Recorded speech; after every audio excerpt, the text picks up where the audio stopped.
Cool. So as Danielle mentioned, my name is Bob Meese. I am the head of games business development for Google Play. It's really exciting for me to be here with you guys. I've been working on games initiatives at Google for a while now, for almost 5 years. And this is a really exciting time for us because now more than ever, there's a lot of really clear momentum at Google for games. And so it's exciting to be a part of that. And so in my presentation today, I'm going to first talk about some of the key drivers of the momentum that we've had. And then I want to spend most of the time actually talking about how we're starting to really connect the Google Play ecosystem together.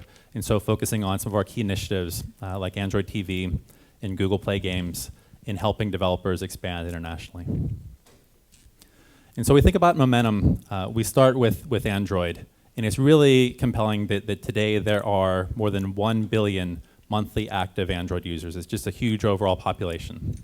And if you guys are like me, you're probably seeing more and more people using Android. I'm seeing more and more friends and family using Android, more and more of our game developer partners that are using Android devices, and it's really fueling the overall growth of the platform. And obviously, games are a very popular activity on Android devices, and so 3 in 4 Android users are playing games. And so when you do the math on that, when you look at the total population of 1 billion users, 3 in 4 of which are playing games, we believe that this is the largest group of people playing games on any platform ever. And so it's a really huge opportunity for game developers, and developers are really taking advantage of it. Mobile games are improving all the time. And it's happening all so fast that sometimes it's important to take a step back and look where we've come from. And so I decided to take a step all the way back to the beginnings of Android. And this is the first Android device that I had myself. This is late 2008. This is the G1. And I remember thinking to myself, it was exciting. It was, you had a sense that Google would improve the overall mobile environment, especially around software and services. But I remember thinking, now you look at the limitations of the device. Even then, I think there was a sense that the device could be more powerful from a hardware perspective. And so you fast forward to today, and you see, currently I'm using a Nexus 5, but there's any number of devices, the Android devices, that are just remarkably powerful. You look at how far we've come in just a few years, and it's really awesome. And so you have the Nexus 5, you have the Galaxy S5, you have the HTC One. You'll also notice, too, that the devices are looking more and more similar. Just there's one kind of strong form factor that a lot of the Android devices are increasingly taking. And so when you put them side by side, too, the comparison really is stark. The first thing that I noticed when I did this was just the screen size, which is really compelling for the game experience, where you have much bigger screens on today's Android devices. They're higher resolution, obviously. When you look at the internals of the devices also, they're much more powerful. The CPU is much more powerful. There's a ton more RAM on these devices. And so we've really come a long, long way in really just a couple of years. And finally, in this first momentum piece, we announced at Google I/O that we've paid out $5 billion to developers over the last year. And it's something that we look at a bunch of different metrics to measure the health of our ecosystem. There's no one metric, but this is a powerful one, and it's one that we're paying increasing attention to overall. And so just to quickly summarize the upfront piece here in terms of the overall momentum behind Google Play and mobile overall, we have more devices, we have more players, we have more powerful devices, and we have a clear commercial opportunity on Google Play to build a big business. But what I mostly want to talk to you about today is how we're increasingly connecting our ecosystem together and how we're connecting devices, how we're expanding from smartphones and tablets to also include television as well. How we're connecting players, which mainly evolves around our online game network, Google Play Games. And how we're increasing connecting geographies as well, too, and how Google Play is the biggest worldwide ecosystem, and how we're increasingly focused on helping developers take their games to overseas markets. And in fact, Nogi-san from Gumi will be talking about that exact topic in this room right after me. And so when we think about connecting devices, if you paid attention to a lot of the announcements that were coming out of Google I/O this year, you probably heard us talking about developing for a multi-screen world.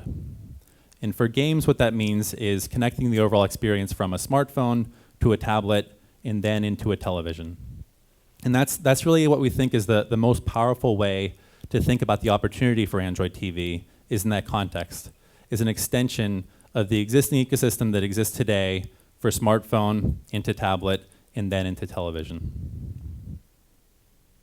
And we're taking a similar approach to TV as we did with some of the other form factors.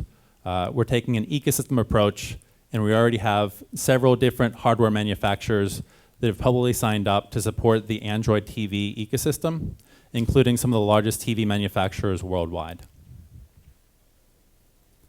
And so if you're thinking about how you can prepare for Android TV, how you can get ready, you can actually get started today. You can go to our website, you can download the Android L Preview SDK, and then you can actually check out the consumer experience as well, too, with the ADT1 developer kit. And talking about that ADT1 developer kit, so we gave them out to several attendees of Google I/O, but if you didn't happen to make Google I/O, or even if you were there and didn't get one, you'll want to check out this URL. It's developer.android.com/TV, where we're actually allowing people to go there and request an ADT1 developer kit for Android TV, and you'll get that sent to you for free. And it's something that's really powerful. And so just wanted to give you that, just make sure that people were aware of that, and then to give you a little bit of guidance as well too in how we're thinking about Android TV. So when you're bringing your games to Android TV, we're really focused on showcase experiences. And so bring your best games to the platform. We're not looking for developers to necessarily port their entire catalog of content over all at once. And if you're looking for more specific guidance, we're really interested in local multiplayer experiences. And then we're also really interested in games that can be played with a simple remote. Because you'll see here that we are shipping a game controller with this ADT1 dev kit, but we do believe that for the Android TV ecosystem, there will be people who are using Android TV who have a more simple remote, who don't have a game controller, and we want a compelling experience for those people as well.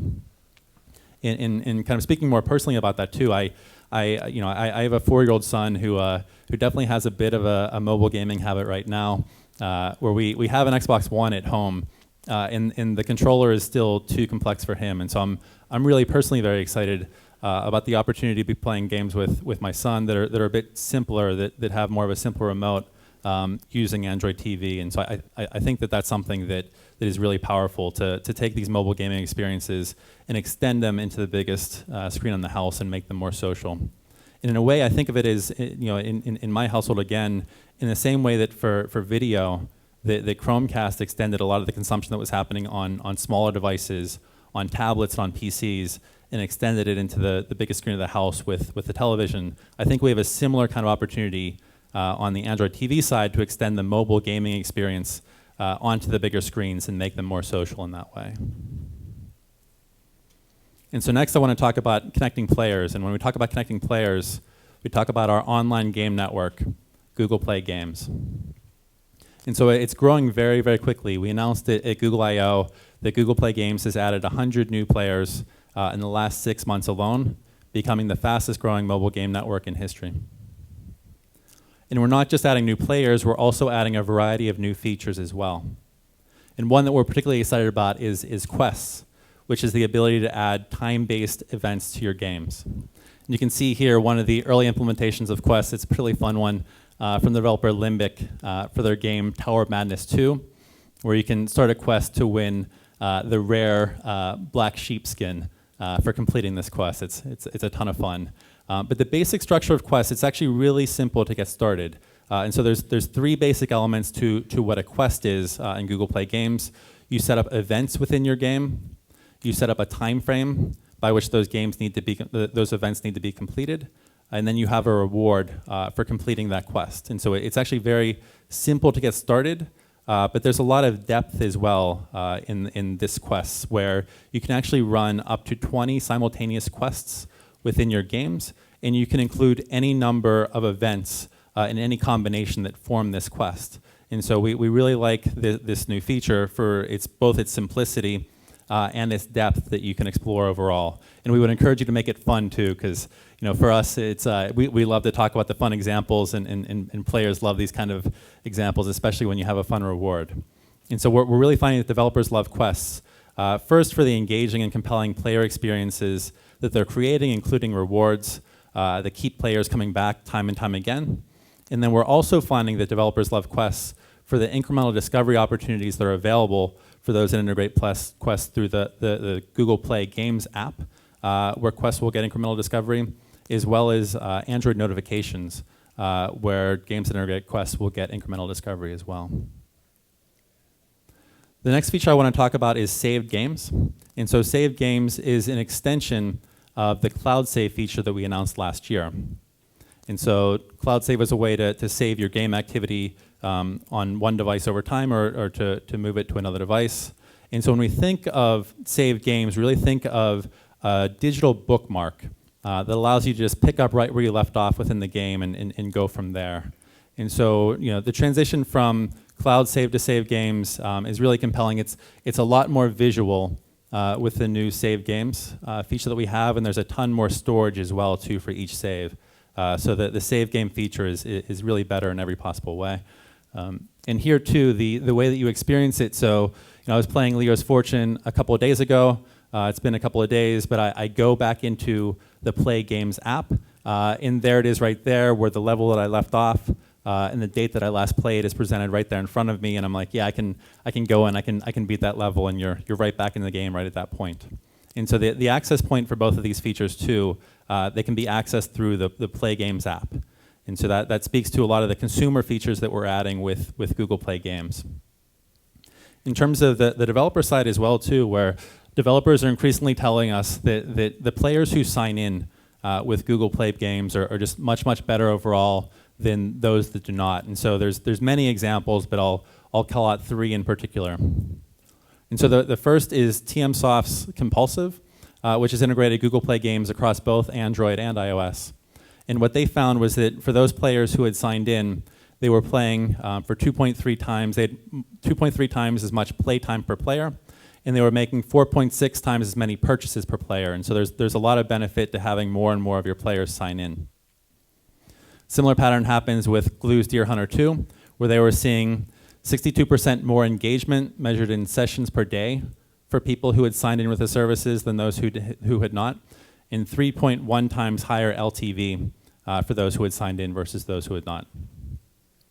And then for Huthead's Realms at War Firefight, you really start to see the benefits of the compounding impact when you increase both the overall retention of your players who are signed in, as well as the average monetization of those players as well too. And so Huthead saw a big bump both in terms of the retention of the players who were signed in, as well as monetization, equaling an estimated 10x increase in the estimated LTV for those players who were signed in. And so clearly there's a lot of developer benefit to having more and more of your players sign in with Google Play Games. And finally, I want to talk about connecting geographies. I mentioned that Google Play is the biggest ecosystem worldwide for gaming, and we're paying increasing attention to helping our developer partners reach international audiences. And I mentioned too, if you're interested in more information on this topic, Nogi-san from Gumi will be talking about how to make your game #1 in each market right after this presentation. And I didn't include them because he would be speaking, but they're honestly the best example of developers doing this. And so here in terms of what we're doing at the platform level, and so when we think about international expansion, there's a big payments component to that part of the business. And so here we've been rapidly expanding Google Play gift cards to more and more countries. And so Google Play gift cards are currently available in 16 different countries. I presented this slide just a couple weeks ago at Google I/O, and it was just 13 countries then. And so you can definitely get a sense for constantly that we're adding more and more countries that have gift cards, and you can expect that trend to continue. Direct carrier billing has been really powerful in a large number of countries for Google Play. We currently support 25 countries with direct carrier billing. Some important recent additions have been several markets in Southeast Asia. And so we now support direct carrier billing in Hong Kong, in Taiwan, in Singapore, and in Thailand. And so it's been a nice way to help developers expand to those regions and to be able to make money from those regions. Then finally, we announced a couple months ago PayPal integration within Google Play. And so just continuing this theme of having local payment support in the way that people want to pay in each local market. And so we have PayPal support in 12 different countries at this time. And our PayPal coverage really focuses on Western Europe in particular, as well as in North America. And so more specifically, if we look at a case study here, so Germany is an interesting example because Germany is a country where credit card penetration, as many of you probably know, is a bit lower than most markets. And so if you only have credit card available as a payment option, you're really limiting the overall opportunity. So there we launched Google Play gift cards in the middle of last year in Germany. And then just 2 months ago, launched PayPal in Germany as well. And just whenever we saw those launches, you just look at the growth curves in payments, and it was very noticeable what was happening. That when you add more local forms of payments that are preferred by that local audience, there's a big uptick in sales. And so for Germany, just the overall Android growth that I talked about, the driver of momentum, and then adding in the local forms of payment that are preferred by that audience. In the past year, we saw a 3x increase in German market sales. Talking a little bit more about what developers are doing to drive the overall global expansion. And so this is the developer Com2us. Here's their team. They're based in Korea, and they've been actually quite successful in expanding to Southeast Asia. And so for their game Ace Fishing, here's the revenue distribution of that game, where for them, they're based in Korea, but they actually get 50% of their sales from 4 countries in Southeast Asia. And so they've been very successful in reaching international markets. They have a big presence in the U.S. as well too. It's their home country of Korea is actually quite down the list, representing just 14% of the overall revenue for the game. And so they've been very successful in expanding internationally. And when you look at what they've done, they've really been very active in doing community outreach for this game. And so getting the word out through print magazines, through online magazines, doing webtoons for community management, doing outreach to power bloggers for game reviews, and a whole slew of media and PR, as well as working with our local teams at Google Play to make sure that we're helping them get exposure as well too. And so there's just a lot of great things that can be learned from examples like Com2us' Ace Fishing and their expansion from Korea to Southeast Asia. Another example, again, is Glue. And so this is Glue's Korea-based team. Glue is an example of a Western developer that has been particularly successful in expanding to Korea. And you can see why here too, where this is Glue's team in Korea. They have 10 people here. This is a country manager, community manager, a couple of people doing player support. They have in-house localization as well too. And so it takes effort to be able to expand successfully globally. And so the size of this team here gives you a sense of the effort that Glue is putting into that. But it pays off as well too, where for Glue they have 30% of their sales from Eternity Warriors 3 that have come from Korea. And so they put in that effort, and it's clearly paying off for them in terms of revenue from the game. And in terms for them, they've done a whole host of other things. And as I said, you'll learn more from other developers, but some that were particularly noteworthy or innovative on their part. One was doing outreach through a popular online video site. And so here, the intent of this outreach for Glue was to engage with more of a core audience of players in helping them understand the rapid progress that's happening in mobile gaming right now, in engaging in it, in getting those people to come to the game. And so they did this fun thing where they had 4 popular game VJs that were playing the game for 14 hours straight, and they attracted more than 150,000 viewers to that session. And so that's something where it was a lot of fun, innovative, and it's something that really performed for them. So it was that was a big success. And then just more broadly, just community boosting events overall. So just engaging with the community. It's a really important part of developers reaching overseas markets is actually engaging with your audience in the environment that feels appropriate for them. And so in the case of Glue, on your right here, you can see a Korean New Year's event that they ran with the characters with the hats. And then in the far right, you can see a Glue doll. And so they're just, even going back to that theme around quests of rewarding your players for engaging in the games, they did a fair amount of work in terms of in-game rewards, but then they also have a lot of great Glue swag that they can give to their players as well too. And so just staying engaged with the community is a really important part of their success in international expansion. And so that's really the key points that I wanted to leave you with today, is that as we're looking at the overall growth of Google Play, we're increasingly focused on connecting the overall experience. When we think about connecting, we really focus on devices, on players, and on geographies.